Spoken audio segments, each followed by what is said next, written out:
Israel के फौजी जो हैं वो एक के बाद एक मारे जा रहे हैं और उसके बाद जो उसका प्रदर्शन, जो विरोध उसकी वजह से बढ़ रहा है नेतन्याहू के खिलाफ में, वो इसराइल के खुद अपने लोगों की तरफ से बढ़ रहा है। अभी आपको दो फ्रंट के ऊपर इसराइल को लेके जो नुकसान हुए हैं वो दो जगह से इंफॉर्मेशन आई हैं। सबसे पहला है गाज़ा में ही एक पूरा का पूरा मामला ऐसा हुआ है जहाँ पे इसराइल के सैनिक मारे गए हैं, और दूसरा लेबनान है। और ये जानकारी किसी और ने नहीं दी है बल्कि खुद इजरायली मीडिया ने इसको जारी किया है। और यहाँ तक रोकिएगा इस वीडियो में, क्योंकि मैं आपको एक ऐसी चीज़ दिखाऊंगा कि कैसे इजराइल के ही एक बड़े नेता ने ये बयान दिया है कि नेतन्याहू झूठ बोल रहा है, झूठे आंकड़े दे रहा है, जो कैजुअलिटीज़ हैं वो इससे कहीं ज़्यादा हैं। तो वो आपको इसमें देखने को मिलेगा इसी वीडियो में, और साथ में कैसे इजरायली ड्रोन जो हैं वो और गिराए गए हैं और एक जगह पे इसराइल में ड्रोन से हमला भी किया।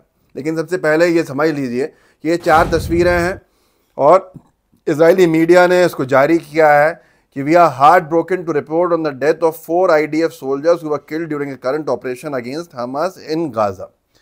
अब इसमें ये कह रहे हैं कि हम बहुत बड़े भारी दिल से ये बता रहे हैं कि 4 इजराइल की सेना के जो सैनिक हैं वो मारे गए हैं गाज़ा के ऑपरेशन में। पहला नाम है कैप्टन यहोनातान, जिसका निकनेम जॉनी था, कैरेन 22 साल का। फर्स्ट सर्जन एविव गिलबोआ 21 साल की उम्र। तीसरा फर्स्ट सर्जन निसिम मेताल 20 साल की उम्र। फर्स्ट सर्जेंट नावर हाइमोव 22 साल की उम्र।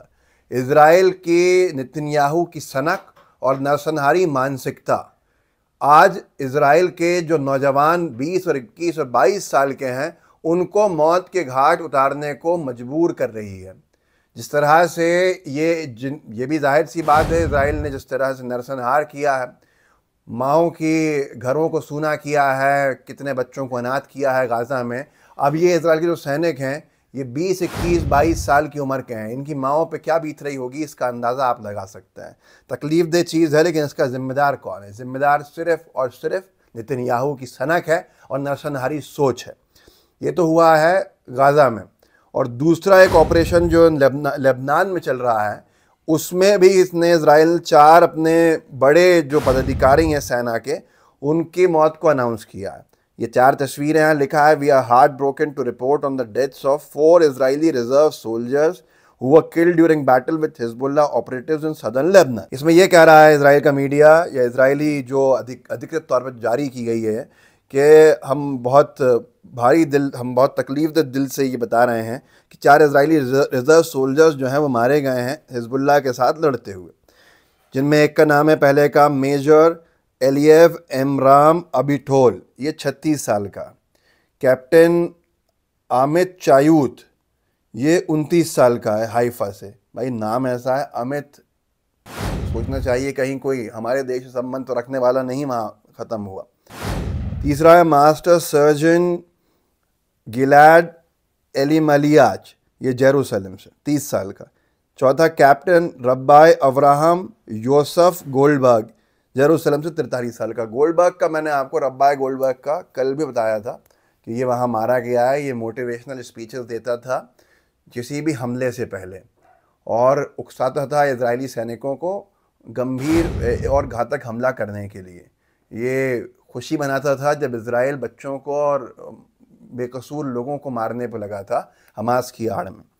खैर, ये जानकारियाँ सिर्फ मैं नहीं कह रहा हूँ, बल्कि इजराइल के जो सेना है या सरकार के अधिकृत जो चैनल्स हैं उनसे आया है, इजरायली मीडिया से ही मैं ये खबरें छपी हैं। मैंने आपसे कहा था कि मैं आपको एक वीडियो दिखाऊंगा कि इजराइल के एक बहुत बड़े नेता ने जो बयान दिया है, उनका नाम है यायर लापिड। यायर लापिड वहाँ के, जितना मैंने पढ़ा है, नेता प्रतिपक्ष हैं, मतलब समकक्ष कहा जाएगा, बराबरी का नेता माना जाएगा प्रधानमंत्री के सामने नेता प्रतिपक्ष। प्रधानमंत्री नेतन्याहू है, नेता प्रतिपक्ष वहाँ पे यायर लापिड है। यायर लापिड ये कह रहे हैं इस वीडियो में कि इजरायली आर्मी जो है वो असली नंबर मरने वालों का, जो डिफेंस फोर्स में इजरायली सैनिकों का असली नंबर है मरने वालों का, वो छुपा रही है।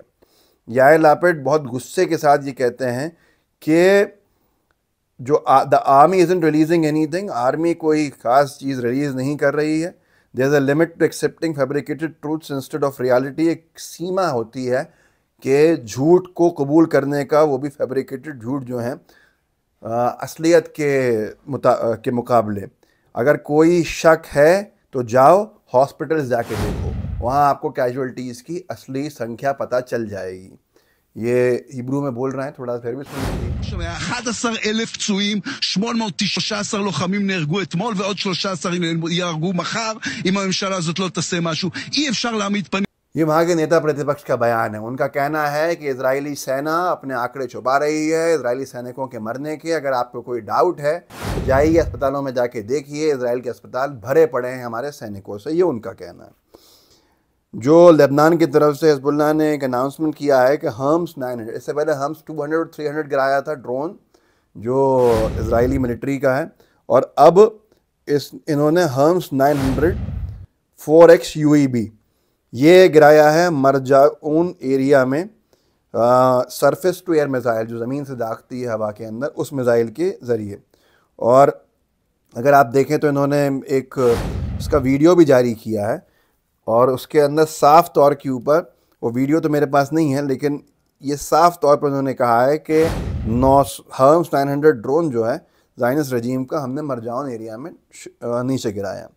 अब एक और ड्रोन से हमला हुआ है, और हमला हुआ है अश्केलॉन में, और उस हमले को एक इजरायली मिलिट्री बेस के ऊपर ड्रोन से हमला किया गया। उसका वीडियो भी जारी हुआ, और बाद में उसकी जिम्मेदारी किसने ली है वो आपको बताऊंगा। पहले ये वीडियो देखिए।